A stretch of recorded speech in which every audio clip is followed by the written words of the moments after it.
All right, just a quick update on the schedule, which is not completely right out there. So at 3 o'clock, there may or may not be coffee here.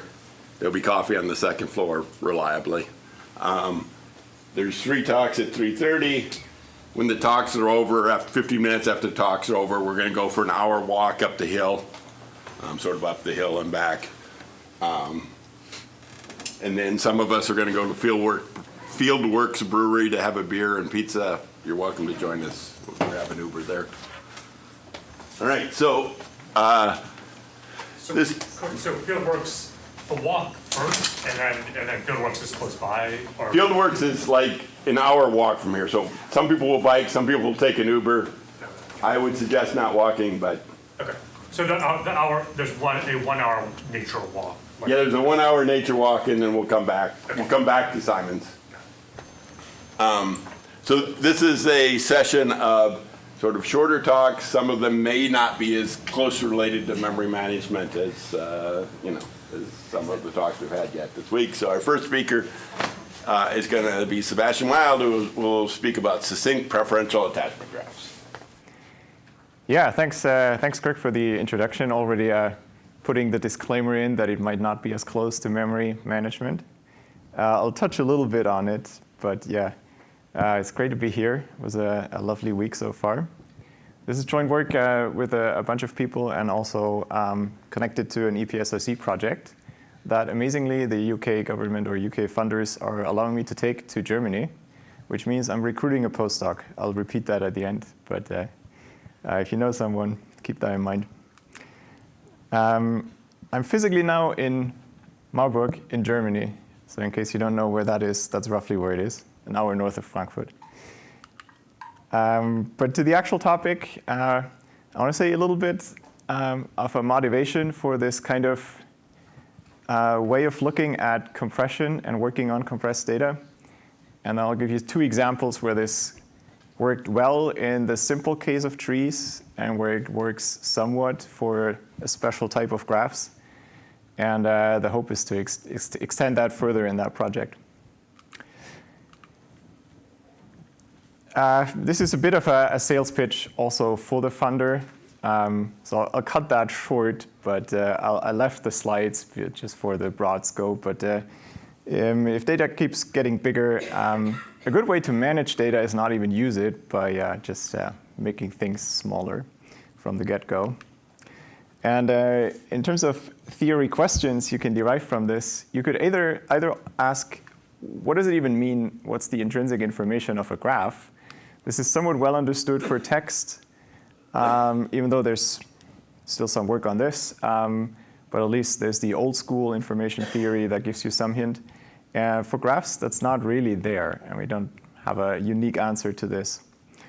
And second, if we can specify, given some graph structure data set, what the information content is, how shall we store it and still be able to work on that compressed representation? That's the rough framework for this work. And very briefly, why could this potentially be successful? This has got nothing to do with me, but so everyone in the room who knows the string indexing works will be not learning anything new. For the rest, I thought it's a good pitch for showing how core algorithmic work really had big impact in real life. Whenever you're doing PCR tests during the pandemic, what was happening behind the scenes was essentially this, that you're trying to get small snippets of this sampled RNA or DNA, and you're aligning that with a reference genome. Could be the human one or a virus. And then whatever bioinformatics tools comes afterwards, I'm going to ignore here. But for this second step, finding in a fuzzy way a small snippet of a few hundred nucleotides in a large genome, you need some data structure. And here's the human reference genome printed out in London in some bookshelf. So there's a bunch of books. You don't want to go through that sequentially each time, right? That's for sure. But even if you were, it's roughly a 6 gigabyte text file if you're just storing that in a non-compressed, stupid way. If you build a suffix tree, the kind of textbook solution for this prior to the compressed string indexing work, then nowadays very doable on commodity hardware. At the time, not doable in commodity hardware. Whereas with one of these tools that emerged around the year 2000, you can get the same functionality. You store the entire genome in a compressed form, plus you can fuzzily search for matches, and you reduce the space overall. And that keeps going with new types of ways to search through genomes, not just one reference genome and so on, but that's beside my point here. I'm just going to repeat these three things. What fueled this success was the combination of a bit of information theory, then compressing data, so classical data compression, but also this tag phrase that didn't pop up on the slides yet, succinct data structures, by which we mean storing data using essentially the minimal amount of space. Now, I'll come back a bit to what minimal really means, or you can turn it around and say it's optimal space. And whenever someone in computer science or elsewhere says optimal, you should ask with respect to what, right? So be a bit careful. Now, this was text, and it's got nothing to do with what I'm working on. You could say, well, what about graphs? OK. If you want to keep the biological motivation, you can, but there's, of course, many other graph-structured data sets. And you can ask the same questions. What is the information content? How can we compress it? And how can we work on the compressed representation once we've got that? And it turns out we're not as far on this. Compared to text, a lot is still hard to do. Some previous work, and I'm going to omit a lot here, some previous work is on succinct data structures for specific classes of graphs. For example, if you happen to know your graph is an interval graph, can be represented as intersections of intervals, you can use that knowledge to compress the graph. Or you can inspect data in a specific sense, like the graph of web pages and links has specific properties that you can exploit. But what's missing is a more general framework that unifies these things. I'm not going to present you a unifying framework for this. That seems still far away. I'm going to show you something that gets a little close to this, but on a much simpler type of data, namely trees. And I'll show you a tiny baby step in the direction for graphs. OK.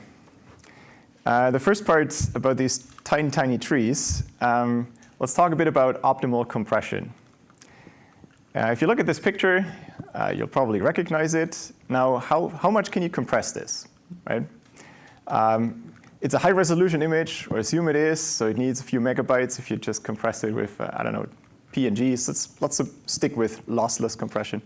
But really, we know that there's a short, small program. It's some fractal behind it. And so there's a short program that can generate the picture. So that should be our compression, right? And that's called Kolmogorov complexity or descriptional complexity. The ultimate compression is the shortest program that outputs the data. Now, it turns out that's the ultimate answer, but also ultimately useless because it's undecidable and you can't even approximate it well. So we'll settle for something less ambitious. And I'll call that self-information. I think it's known under different terms. Suppose that somehow I'm taking data from some universe, large capital X, and I'm assuming there's some probability distribution over these elements.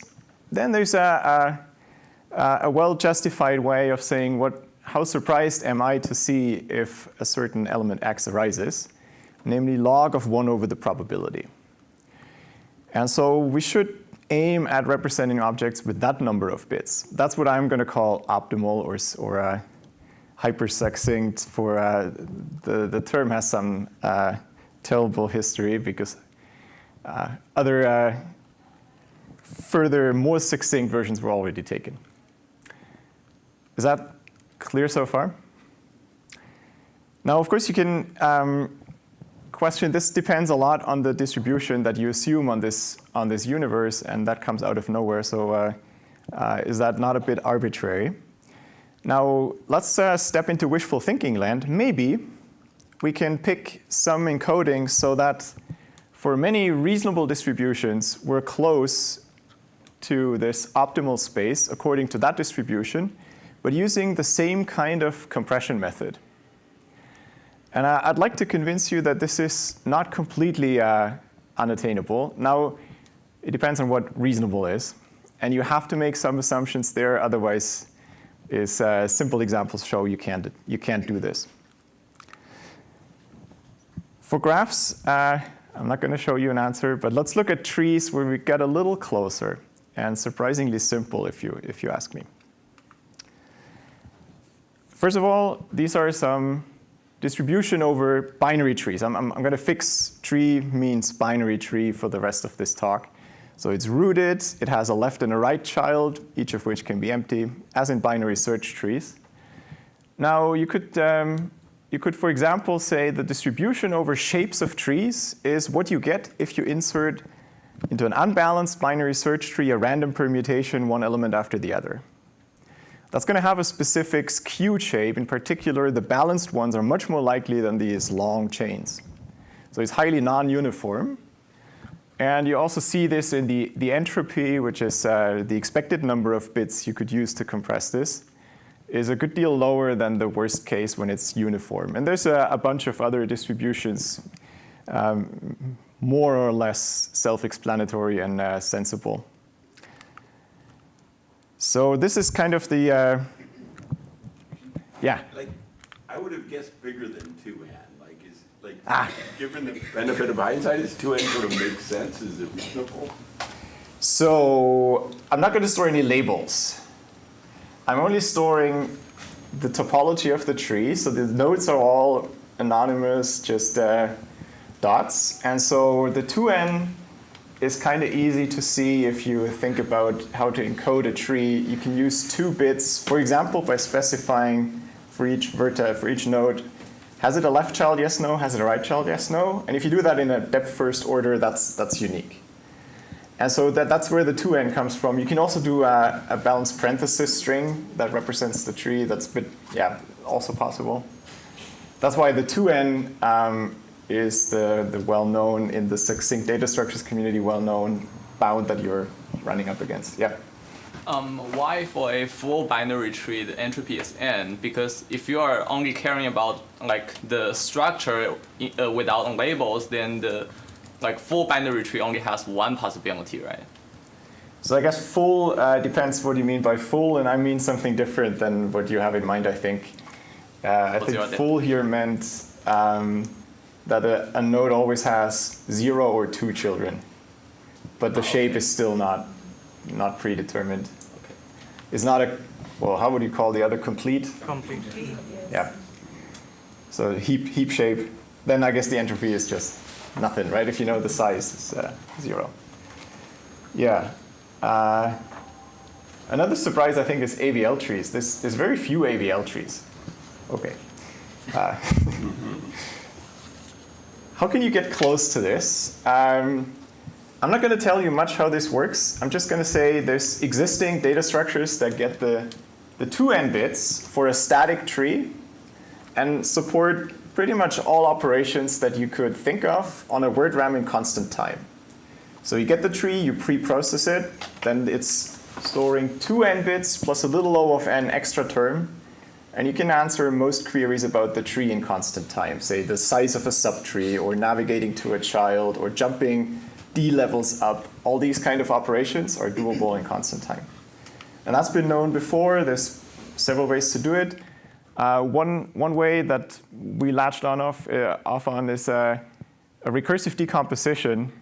At the lowest level, you have the actual tree nodes, but then you group roughly log n of them into a mini tree, a micro tree, and then the mini tree is a further reconstruction out of these contracted little trees, and then the top tree connects the rest of these together. And the fact that you need exactly these 2 steps comes down to some clever tricks. At the lowest level, you can do an exhaustive tabulation of all possible shapes and so on and so forth. Let me skip the details here. All that you need to know is the dominant space contribution of the entire data structure comes from this lowest level. For each of these purple tiny trees, I need to store what it locally looks like. And that's dominating the space. All of the rest is a lower order term. And so very simple idea, instead of previously storing those in one of these schemes I sketched, 2 bits per node, use a Huffman code of all these little trees that actually occur. That's all the data structure contribution that was needed for what comes next, namely, all of these distributions with the same data structure you compress optimally. And for most, it's even stronger. It's not just that you get the right entropy in expectation over a tree from that distribution, but you get the right number of bits in this log of 1 over the probability of that specific tree sense. So it's instance optimal if you want to use that term. The way to show this, annoyingly, was a long, detailed analysis of each of these for most of these cases, and we couldn't really say that is an easy way to tell if a distribution works or not, but we couldn't find a distribution where it doesn't work and where it's not obvious that it cannot work. Yeah. So Huffman's coding, do you have the idea of like symbols or letters or something that have different codes? Like what are the symbols or letters here that are like, you're using different number of bits for? The entire shape of the tree. Say you take all these purple tiny trees and you encode them with a 2-bit per node scheme. That's some bit strings.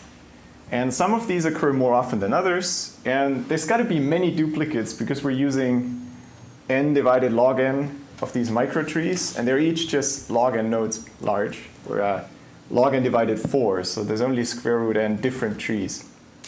So the one shape of one micro tree is 1 letter. OK, that's all I wanted to say about this. I wanted to pitch the direction a bit, and I think the result is pretty nifty, but it's all just trees, so maybe we're not so excited. Let me first motivate why graphs are somehow harder. It would be lovely to do something similar for graphs. What is harder is that they don't linearize so naturally. With a tree, if it's rooted, like in this case, this is a somewhat unique way to encode the tree by following a traversal. And for graphs, that's just not so clear. And on top of that, you have questions about symmetries. Should you distinguish graphs if they're isomorphic or not? And maybe there's even an intrinsic cost to some of these questions I'm asking here. Maybe we can't even store a graph with minimal space and have efficient queries. There could be some fundamental impossibility results. This is somewhat related to graph labeling schemes, for those of you who might know this. In a way, if you want to store the graph in a distributed fashion, there are impossibility results. So this is potentially we're running up against lower bounds, but they are not proven yet. So instead, let's be even more modest and pick some specific distribution over graphs and look at what we can do there. And let's look at the maybe most stupid, simplest approach to compress a graph. Let's take a directed graph. And for every vertex, just write its neighborhood in one string. So it's adjacency lists, but I'm concatenating them all to one long string. If you're worried about how to distinguish the neighborhoods of one vertex and then when the next starts, we can store that separately. That's not a lot of bits needed. And in this case, it's actually an out-regular graph. Every vertex has 3 outgoing neighbors, and so outgoing edges. And so we don't even need that information. And then we could just take that string and store it with 0th order compression. So we treat each of these entries now as a character and use Huffman code again. That's maybe about the simplest you can do. What do you get with this? Well, these letters here, they occur as often as the in-degree of a vertex. So you store vertices with large in-degree with fewer bits and so on. And so let's just call this the 0th order degree entropy of a graph. But really, it is only the in-degree. That's not in the notation, but keep that in mind. OK, it's a very simple scheme. Can that possibly do anything interesting? let's take a cut and look at a specific model that, for other reasons, people have looked at. That's the preferential attachment model, or the Barabashi-Albert model. It's a simple model that has some properties like scale freeness and power law degree distributions. The way the model works is you have some initial seed graph, and then in each time step, a new vertex arrives, and there's a specified constant, m, so 3 in the example, and every new vertex picks 3 neighbors from the existing ones. And now the important bit is it does so proportional to the current degree of that vertex. So initially, not too much happens, but after a while, you see that some vertices have higher degree, and so they're more likely to be picked. And so that's the Matthew principle at work. If you already have a lot, you shall be given more. And you can analyze this. That's a classic model of random graphs. And again, it's highly non-uniform because you get these concentration on edges on the early vertices. What is written down here is the exact probabilities for a specific graph. So if I give you a graph that arises in this model, it's relatively easy to write down the exact probability under which it arises in this model. And it doesn't generate every possible graph. It only generates these m outregular graphs. It makes our life a little easier in this case. Now there's, again, main work was in the analysis. And the somewhat surprising result to this day, I think, is if you take this self-information of such a graph from this model, it's basically our in-degree entropy. And that's it. So if you store it with the scheme I've just shown you, you're essentially instance optimal on these graphs without doing anything fancy. Now, you could say that's disappointing. We didn't have to work hard. You could also say maybe there's some hope that simple schemes work for more and several interesting distributions on graphs. That's the positive take on it. OK, you can also build on this simple scheme and support operations. For those of you who know, I'm just going to say wavelet trees, and that's going to solve everything. For those of you who don't know, you can easily work out operations if on this sequence of all the neighborhoods concatenated, you can support rank and select queries. So you can find the ith occurrence of a letter in efficient, in constant time, log n time. OK. A last final bit, you can do a slight twist on this and generalize it to unlabeled graphs. In this Barabashi-Albert model, the nodes arrive in a certain order over time, but you don't usually assume that you know this order. And so I've labeled the vertices here in this way, but these labels are kind of meaningless. The way I'm given the graph is probably not reflecting the original order anyways, and I'm not willing to pay space for storing those useless labels. Can we somehow not store the labels? So I'm trying to store an unlabeled graph, which is, I guess, is an equivalence class over relabelings or so. It's not even clear what that means. So what I mean here is you give me the graph with some labels that you pick. You have to write the graph down, so you're going to assign some ID to each vertex. But during construction time, I'm allowed to change those labels to something that I find more convenient. And I'm going to tell you the mapping, but I'm not going to store the mapping. If you need the mapping, you have to store it. Maybe you just store it for a few vertices you care about. That's what I mean by unlabeled graphs. And you can do this here with a cute little trick that we borrowed from this Clouds paper. You can, for each vertex, nominate one outgoing edge. And because that's a DAG, what you get is a tree. And so then we can say, we know how to store trees. Let's do that. But also in this tree, I can assign, in a unique way, labels to my vertices without extra storage, because the tree has a nice traversal order.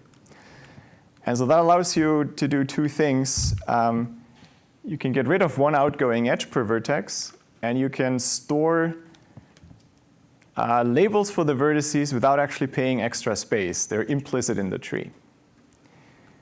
And so that gets you a little extra saving, and it's essentially, again, from what you would expect in this model for unlabeled graph, it's essentially best possible. How are we doing with time? You probably should be getting Good. toward the end. There's a nice little extra question here. If you screw up the compressibility of the array that you generate by deleting some letters, and in general you could, but it turns out here you don't. But I'll skip that part. OK, let me briefly summarize what we've seen. For trees, there's this single data structure that supports all sorts of operations as long as the tree is static, and is best possible for a huge variety of distributions. And we've seen a simple scheme for graphs that, at least for these preferential attachment graphs, does best possible. Whether we can generalize this, we're working on. And so that brings me back to my mention from the beginning. As I said, it's great that EPSFC lets me take this project to Germany. On the other hand, it took a long time and it's still in the making. But at some point, very soon, I'll put out this ad. Thanks. Question? One quick question. So the last bit about converting the unlabeled, so labeled to unlabeled, does that cost you in queries? Sorry, operations, when you actually do the operations, if you only... Yeah, I didn't explain how the operations work. It doesn't cost much. I think all just a constant factor. Now all the operations have to check, am I talking about something in the tree, or can I access this adjacency array? And so there's a little bit of extra logic. But it turns out that the tree is so much faster to query than this wavelet tree that it doesn't matter much. All right, let's thank the speaker again.